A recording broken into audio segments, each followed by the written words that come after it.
Levante a voz. Nós estamos aqui com o nosso consultor em economia, né, o Aldo Ramos, né? Então, Aldo, bom dia.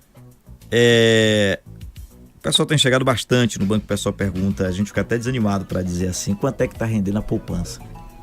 E ainda, segundo especialistas, as outras opções com essa queda da Selic, não tem lá tanta vantagem mais sobre a poupança como tinha antes. CDB, e aí o pessoal pergunta algo mais arrojado quando a gente fala, mas tem riscos, que são as ações. O momento tá para quê agora? Bom dia, Léo Valente, bom dia, Tindo, bom dia, ouvintes da Rádio Andaiá. Léo, realmente, no momento da economia, né, tá estável, com a taxa de juros, a inflação baixa, a taxa de juros também, a taxa Selic 7%, então a poupança e os demais ativos de renda fixa realmente vai estar lá embaixo. Então, quem estava com aquela questão de estar esperando a expectativa de 1%, isso aí já não é mais realidade aqui no Brasil, né? Então, todas essas aplicações, Léo, poupança, CDB, todas essas debêntures, título do governo, todas elas vão estar com a rentabilidade abaixo de 0,5%. Então, quando a aplicação... Abaixo de 0,5%? Abaixo de 0,5%. Então, por exemplo, a poupança, né? Então tá pior do que a poupança. Então vai ser 70% da Selic.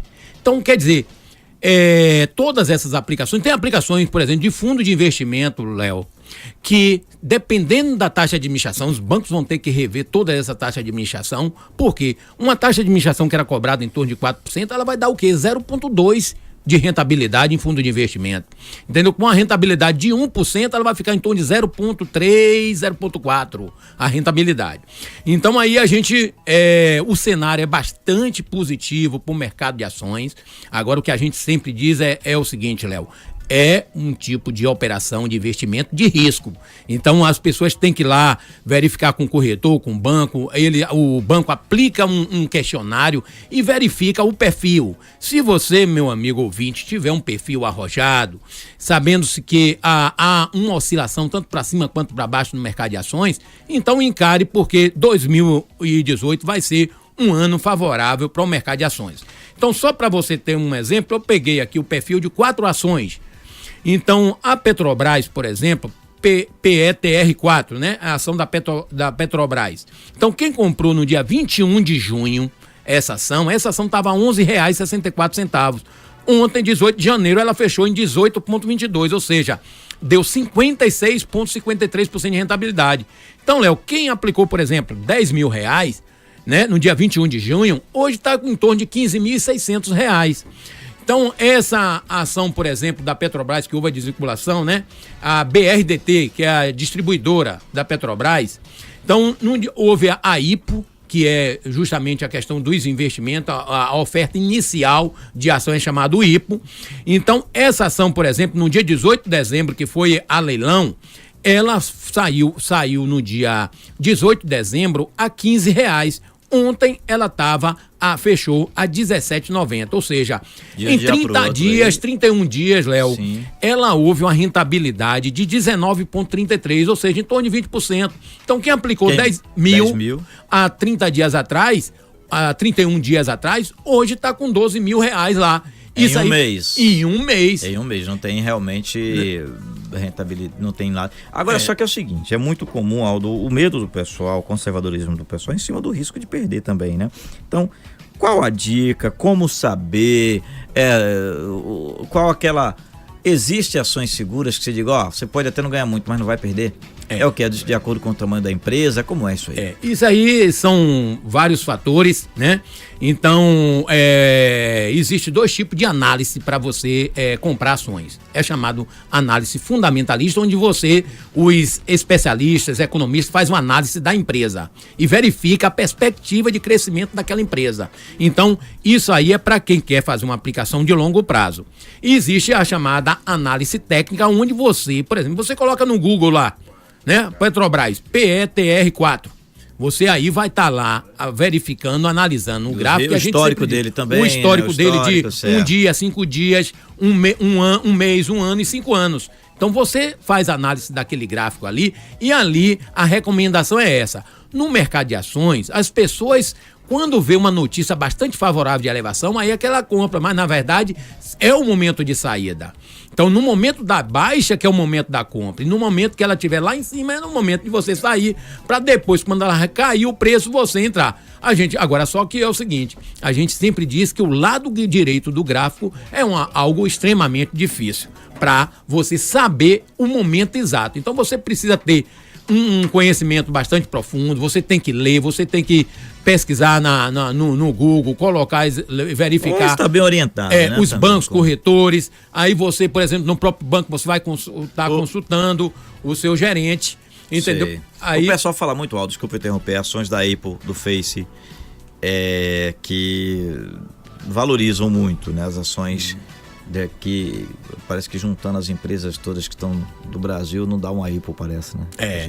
Isso hoje, né? Você já consegue aplicar, algumas corretoras já estão trabalhando com a condição de você comprar e vender ações do exterior, que aí são empresas do mercado internacional.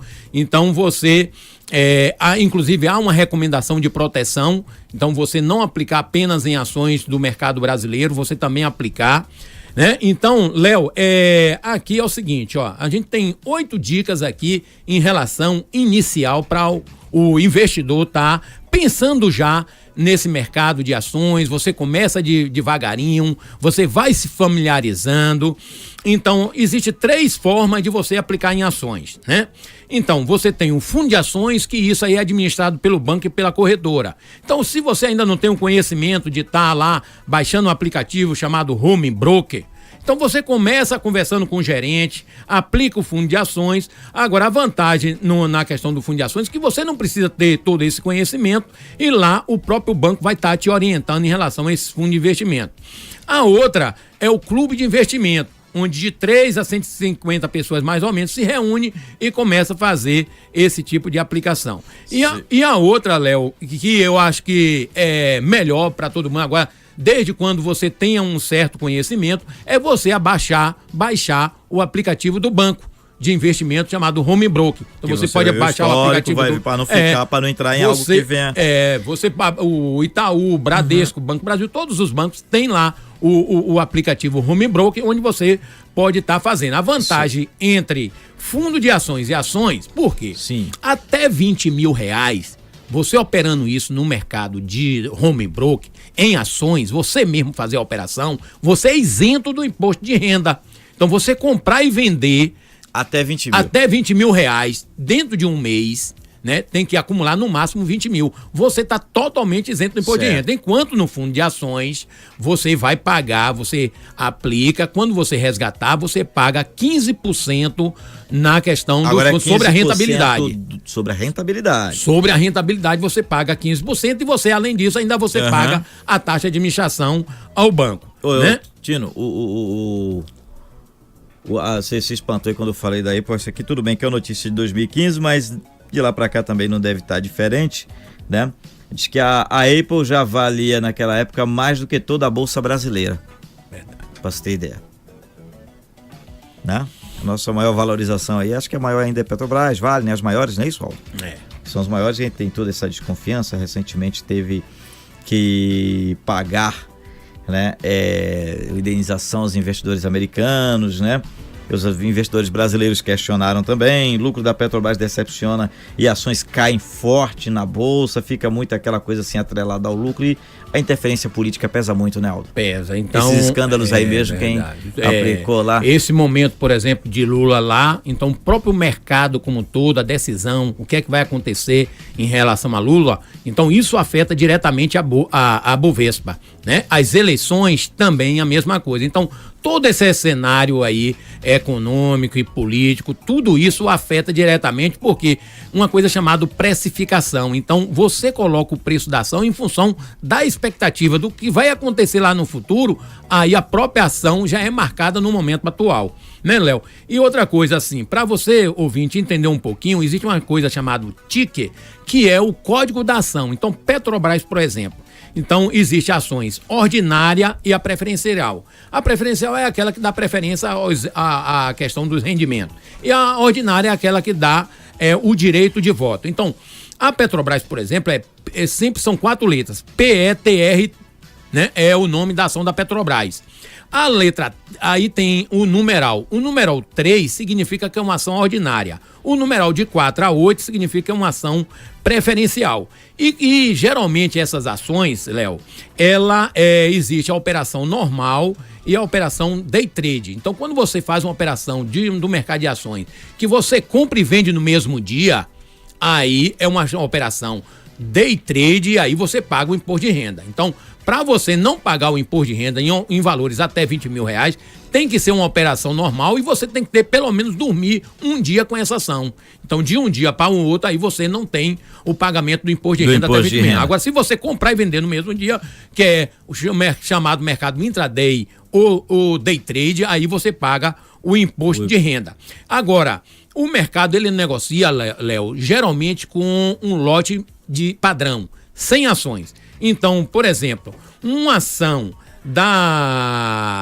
do Banco do Brasil tá R$35,18. Então você vai comprar um lote de 100, vai dar o quê? 3.500 e pouco. Então, uma oferta inicial, na operação normal, você tem que comprar no mínimo 3.000 e pouco.